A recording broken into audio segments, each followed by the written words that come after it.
Could there possibly be anything good about having anxiety?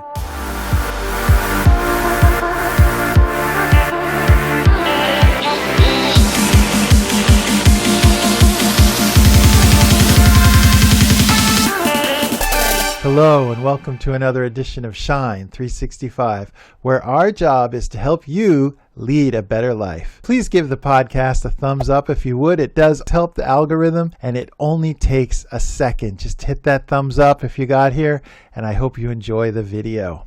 We'll review today's article by Mike Magazine. It's entitled, Why People with Anxiety Do So Well During a Crisis, According to a Psychologist, by Melissa Pandika. My sisters and I called home as soon as we saw my mom's text that my dad's fever had spiked. Both our parents had recently tested positive for COVID-19. My dad was tired. He could barely speak, a possible sign of dangerously low blood oxygen levels. Dad, you need to go to the emergency room, I said firmly. Just go. My mom dragged him to the ER despite his groggy protests. And sure enough, his oxygen saturation had dropped to concerning levels. Thankfully, his chest x-ray looked fine and he didn't need supplemental oxygen. Still, my instincts about his blood oxygen were correct, which left me shook but also affirmed my assertiveness. Sometimes you know in your head that something is not right and you have to trust that instinct.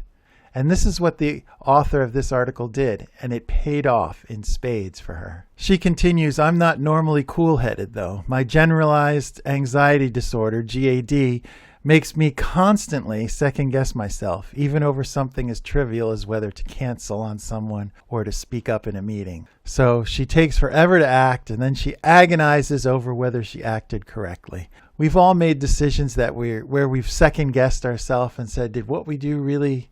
was it the right thing? But we have to look back. We don't remember where we were in that exact moment. And at that exact moment, maybe we made the right decision, giving all the knowledge that we knew. Hindsight is 20/20, they always say.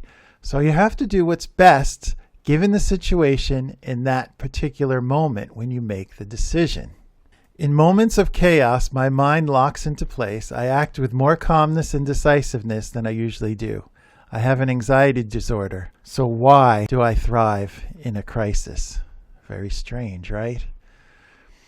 I asked Sarah Adler, a clinical associate professor in psychiatry and behavioral science at Stanford, to help me unpack this paradox. What I'm describing isn't just a quirk unique to me, she explains, but a phenomenon documented in many others who manage anxiety too. We actually know this, she says, that people who have anxiety disorders do really well in a crisis. Simply put, those with anxiety disorders often perceive harmless situations as if they were threats and respond accordingly at a psychological level. As a result of this, when they're faced with a legitimate crisis, all those psychological responses that you have are put into practice and good use.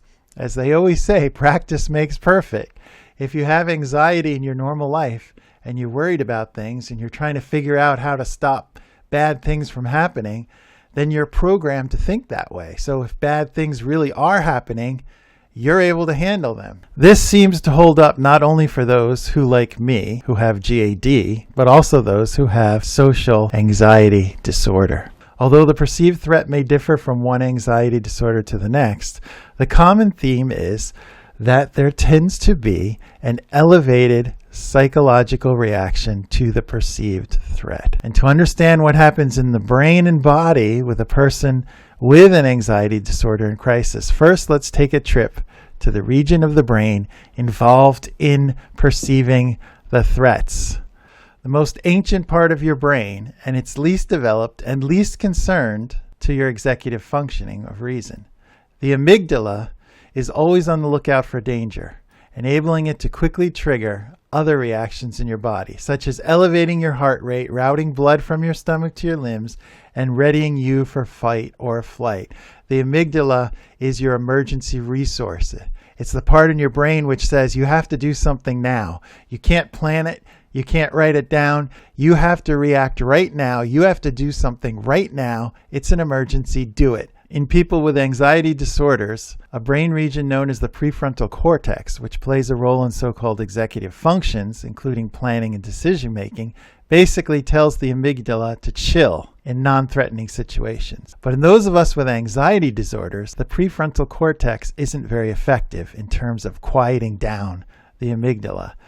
It doesn't really tell the amygdala to chill because we think that a lot of things are either life or death. As a result, we're in a state of threat, and our bodies experience a physiological response to the amygdala constantly sounding the alarm. Sounds pretty exhausting, and that's why most people diagnosed with anxiety benefit from meds or other things, because we're trying to calm our mind. You need to quiet the mind. You need to calm the mind.